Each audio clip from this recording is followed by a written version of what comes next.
Et d'abord, une actualité politique, une grande actualité d'ailleurs. RSA, fonctionnement des collèges, entretien des voiries.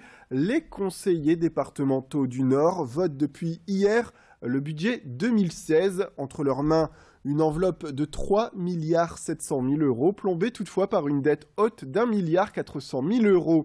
En cause notamment le RSA qui coûte de plus en plus cher au département, selon Jean-René Lecerf, le président du Nord, l'élu qui accuse notamment l'État de s'être désengagé alors qu'il aurait pu prendre en charge une grande part des coûts.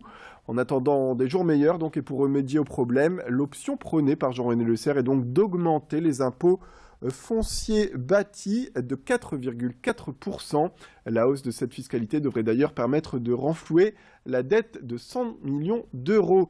À cela s'ajoute une mesure drastique d'économie, une mesure drastique qui a déjà permis d'économiser 55 millions d'euros en 2015. Je vous propose tout de suite d'écouter Jean-René Lecerf au micro d'Idil Gunaï. Je calculais par curiosité le montant des sommes que l'État avait subtilisé, dérobé, volé, choisissez votre terme vous-même, au département sur les 15 dernières années. C'est plus de 500 millions d'euros. 500 millions d'euros qu'il faut donc verser à l'État avant de commencer à vouloir élaborer son propre budget. Vous comprenez que si je n'avais pas compensé cela par 100 millions d'euros d'économie et 100 millions d'euros de fiscalité, mon département était en faillite et c'était la mise sous tutelle. La mise sous tutelle, c'était d'ailleurs une augmentation de fiscalité beaucoup plus importante que celle qui sera décidée cet après-midi ou demain.